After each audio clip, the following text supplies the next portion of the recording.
Midday. The impact of Covid-19 pandemic has made conditions dire and triggered global economic shutdowns in various sectors. For the oil and gas market, it's been especially a trying time. As the global society battles the virus, demand for oil and gas has plummeted. Experts say this April could see a drop in oil demand by more than 30 million barrels a day. NJ Ayuk is executive chairman of the Africa Energy Chamber and tells us more. It has COVID-19 together with the price war of oil. It has really affected the energy sector. One, you see oil prices have gotten very low, and they are very, so with that you have jobs that are at risk already to combine with lockdown. And the second thing you're also looking at is that across Africa, a lot of energy projects, whether it is oil and gas drilling, power projects, renewable projects that were set to take off have now been put on hold. In South Africa, more specifically, you're seeing the big gas discoveries that were somewhere around potentially 1 billion barrels.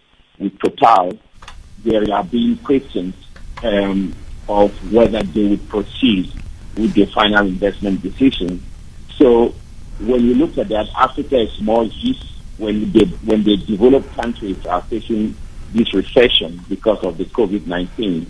Africa is already in a depression, and it's going. And we hope that it doesn't get worse. But the fundamentals with the demand curve is very weak right now for Africa. I would imagine this then makes the road to recovery even longer and harder for the continent. That is actually absolutely true. The road to recovery is going to be longer and harder. One, you have to look at our fundamentals. Our financial houses are not in order, because in order for you to get energy, you need to have finances to finance energy. But also, you also have to look at our ability to build capacity has been weak. Of course, the natural resources are there. Africa is vastly untapped and underexplored. But that's not the issue. In order to pick up quickly, it's really what we need. Don't forget that about 30 to 40% of Africans working in the energy sector, they stand at risk to lose their jobs. How are we going to take care of them? How are we going to welcome them? That's something that we at the Chamber are saying. Let us try to look at some kind of relief to see if we can prevent these job losses. Because at the end, we can talk about all these big economic issues and all of that. It comes down to the kitchen table. It comes down to mom getting a job, dad getting a job, being able to keep kids in school, and being able to drive things forward. If you don't pay attention to the kitchen table, then everything we have been talking about in business or in finance doesn't make any sense. I mean, I've been hearing a lot of analysts saying perhaps this is the time for, independent power producers and oil producers, particularly from the US, to be able to take advantage of the situation. Tell us about some of these opportunities that this pandemic opens up. So what it opens up is that it creates a lot of small businesses. It creates a lot of people who believe in Africa, and they want to set up the distant shores and say, I will start a small company and we'll go. Don't forget that the big multinational corporations have not really, they don't really take a hit like the small guys.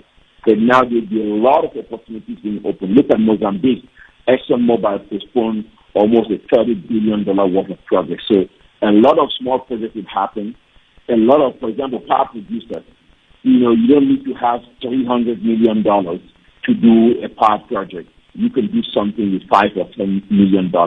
Create jobs, make a lot of profit, but that has to be met by government creating the right regulatory environment so that this can succeed. Take, for example, Nigeria. They're flaring a lot of gas. A lot of small independent producers have a lot of technology to capture that gas that's being flared, turn it into power, and power, because we're not going to develop industries around Africa to hire our people and keep women employed and every young person to have dreams of a great job without having the necessary power. Power is key to our industrialization, our development, and that is essential for the Africa that we deserve. OPEC has had to probably make the biggest cut in productions, in term, which is 10%. Now, tell us about the impact of this going forward.